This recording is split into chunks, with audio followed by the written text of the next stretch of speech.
Welcome to Spectrum News at 2. My name is Xavier Robert, coming to you live from Uyo, the capital city of Akwa Ibom. Let's take a look at the headlines. President Tinubu says Atiku's application to submit CSU documents abuses court process. Senate President Akpabio promises Senate intervention in Lagos-Ota-Abeokuta road reconstruction. Plus, Finland's former president and Nobel winner Ahtisaari dies at 86. We will bring you details of these stories and more in a moment.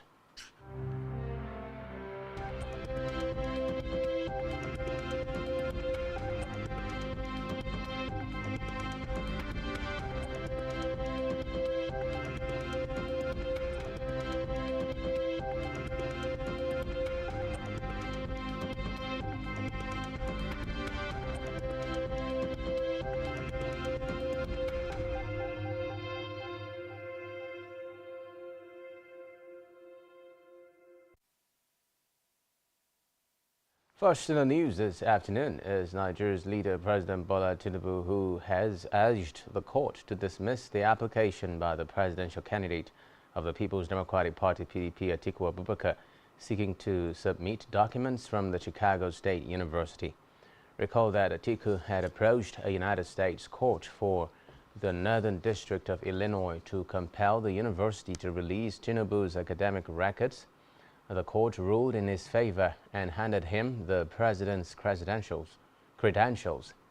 However, in a response filed by Tinubu's lead counsel, Wole Olanipekun, he described the application as crass abuse of court processes.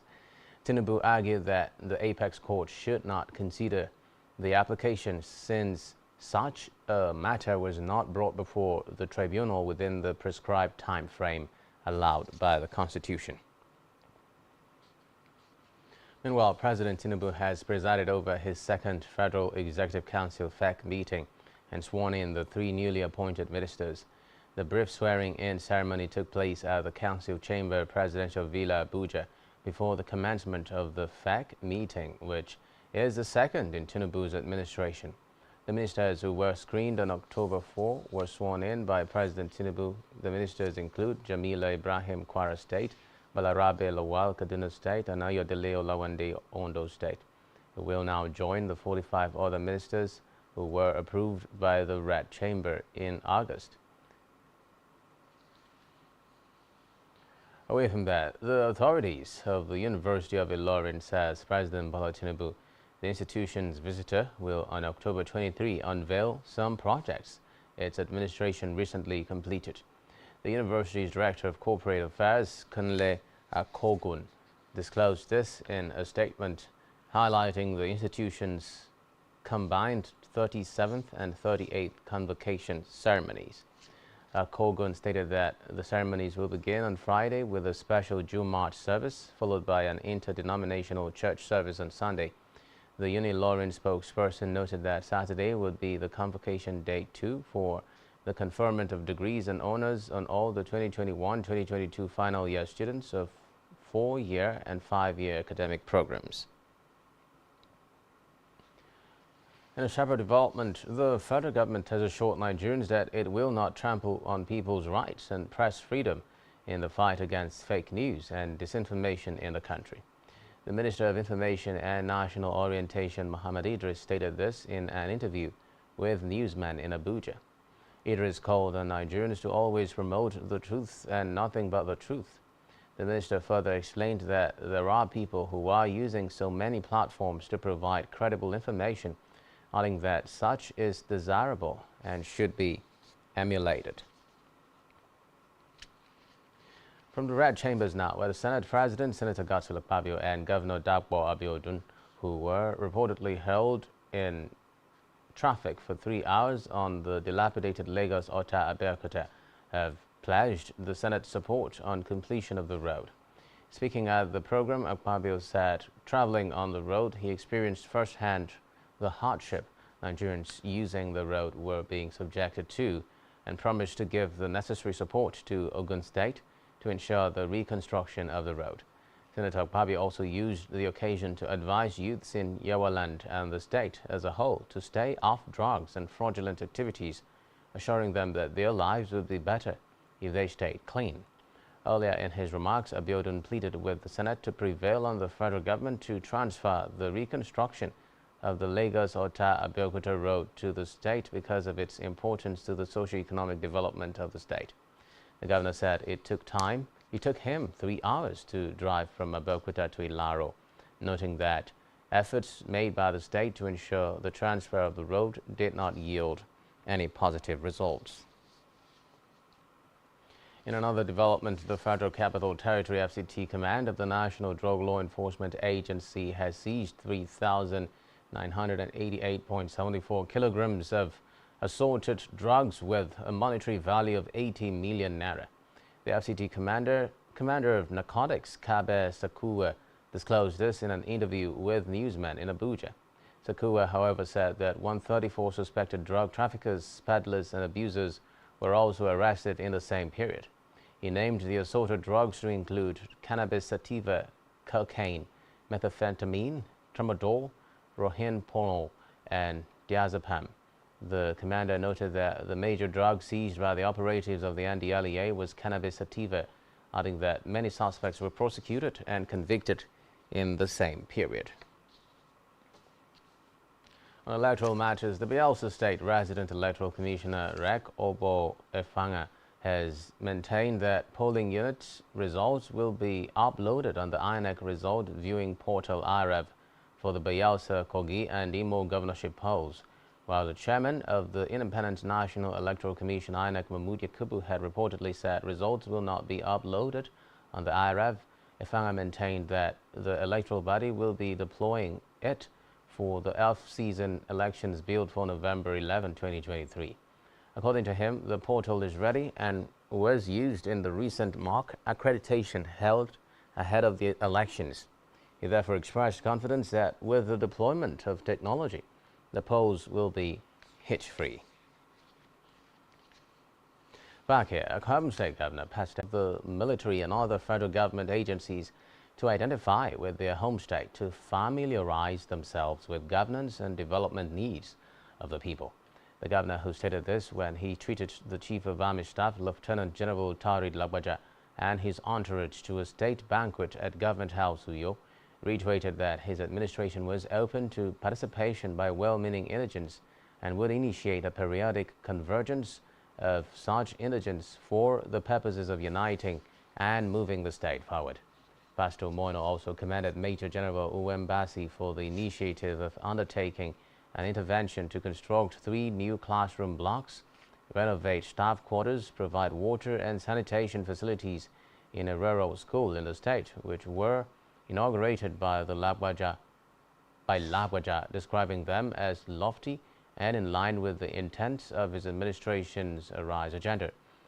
Government House correspondent January reports that, also speaking, Major General Uwembasi of the Nigerian Defense Research and Development Bureau had thanked the government for the reception and appreciated the Army boss for initiating the community development program for senior officers in the Army to impact their communities and for granting him the approval and support to execute the project on his alma mater, the Mbiabong Etem Primary School in Ini local government area.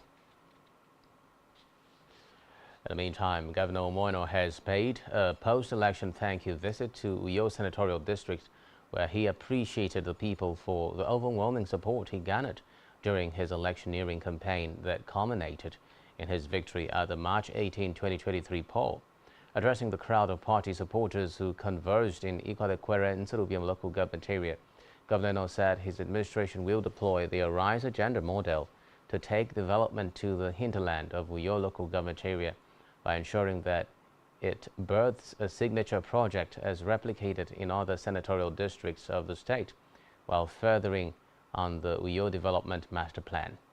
Earlier, the host and leader of Uyo Senatorial District, Senator Efyong Bob, and the Deputy Speaker of the State House of Assembly, Kufra Basiadidem, commended the governor for deeming it necessary to go round to appreciate the districts in line with his promise during the electioneering process adding that his people were proud of him and pledged to give him maximum support throughout his stay in office. Government House correspondent January again reports that the Secretary to the State Government, Prince Enobong Uwa, pointed out that the governor's gesture of returning to thank his people spoke volumes of his disposition towards the people of Uyo Senatorial District and therefore called on the people to rally support for the success of the administration. Now to Africa, where Uganda and the Democratic Republic of Congo have agreed to mutually abolish visa requirements to allow visa-free travel between each country. The agreement is aimed at easing the movement of people and strengthening trade between the two countries. The agreement follows recent talks between the two countries' officials in the DR Congo capital, Kinshasa. Recall that Uganda's President Yoweri Museveni has for months been advocating for visa-free entry between the two countries. Still in Africa, Liberia's President George Weah and opposition candidate Joseph Boakai are neck and neck in the presidential election results, with almost three-quarters of the vote results in. The country's National Elections Commission announced that Weah has a narrow lead of 43.8% against Boakai's 43.5%, with about 73% of the votes. The commission had announced results from 4,295 of the country's 5,890 polling places. The announcement came as the West African Regional Bloc ECOWAS warned against declaration of premature victories. It also called for all parties to uphold peace as they awaited the results, adding that they would be held accountable for any actions that could lead to violence and instability. On the foreign scene, Finland's former president and Nobel Peace Prize laureate Martti Ahtisaari has reportedly died in Helsinki at the age of 86 after battling Alzheimer's disease. Serving as president from 1994 through 2000, the mediator negotiated an end to conflicts around the globe, from Indonesia to Kosovo and Namibia, earning him worldwide recognition and a Nobel Peace Prize in 2008 as part of a formidable career spanning over 40 years. The former UN diplomat was credited with overseeing the 2005 reconciliation of the Indonesian government and Free Aceh movement GAM rebels, bringing an end to a three-decade conflict that killed some 15,000 people. Reports say Ahtisaari withdrew from public life in September 2021 as he struggled with Alzheimer's disease until his death. Still on the foreign scene, businessman Daniel Noboa is set to become the youngest president in Ecuador's history at the age of 35. Noboa won Sunday's election with 52.3% of the vote, ahead of Luisa Gonzalez's 47.7%. The 35-year-old of the National Democratic Action Party is reportedly the son of Alvaro Noboa, who ran unsuccessfully for the presidency 5 times. Reports say Noboa will only have 17 months in office due to the fact that the current election was triggered early when outgoing President Guillermo Lasso dissolved parliament amid an impeachment trial. Still to come in the news. IOC approves cricket for 2028 Los Angeles Olympics. Do stay with us.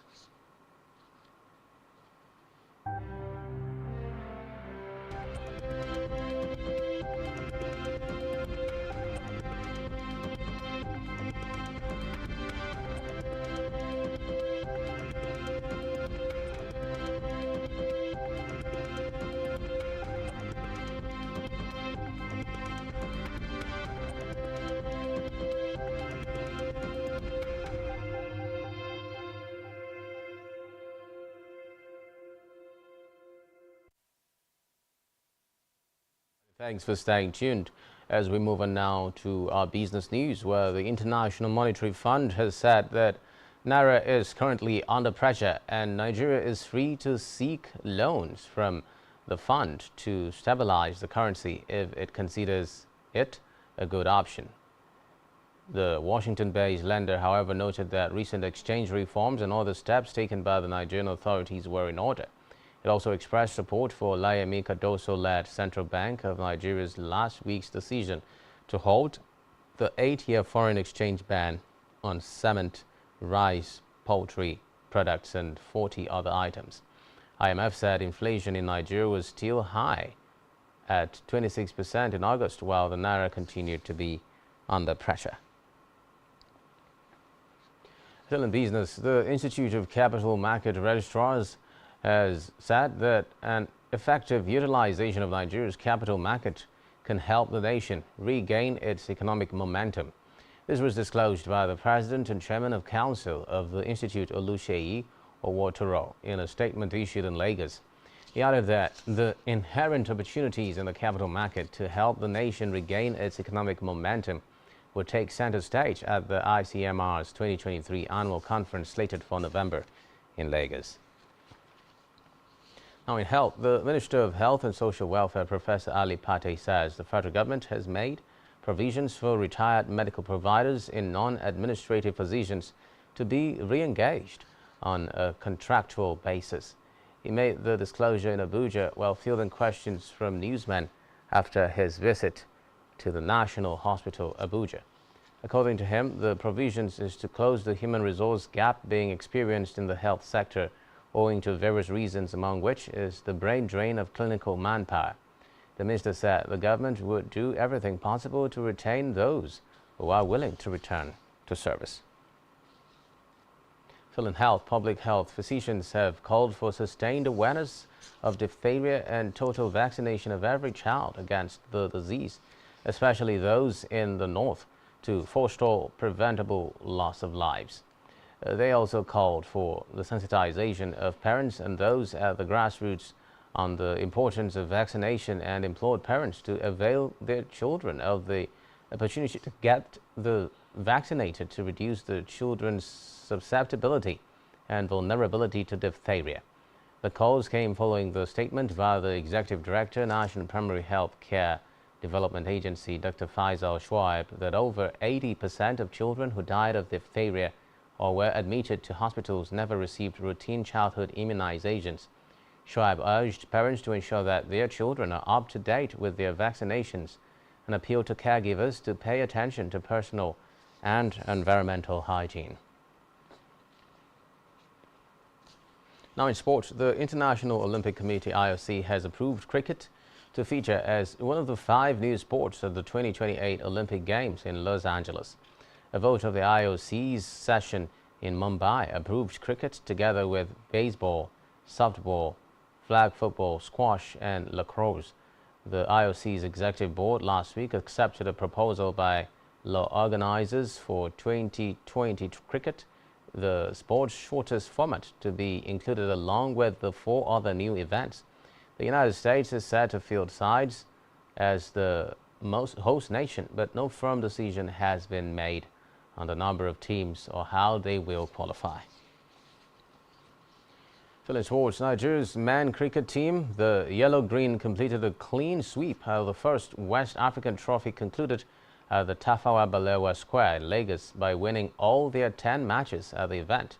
They routed Rwanda to 17 runs victory, their 4th win over the East Africa side during the 20-match series that kicked off on Wednesday, October 4, 2023. Nigeria had qualified for the finals of the West Africa Trophy after winning all her round-robin matches, which included playing Ghana, Sierra Leone and Rwanda. The 10th match was a placement that pitched Nigeria with 18 points against Rwanda, who had the second highest points, 8 from 4 matches.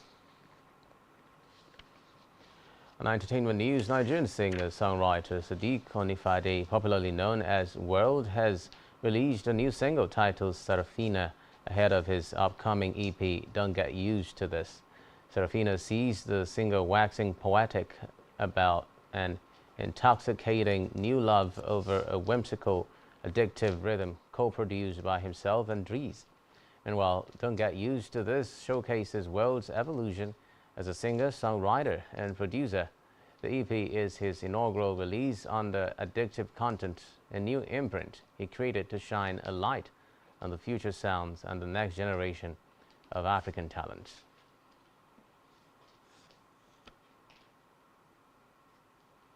And that's all we have for you at this time. Do ensure to follow us on social media and subscribe to our YouTube channel, all of which you can find on our website, spectrumtvlive.ng.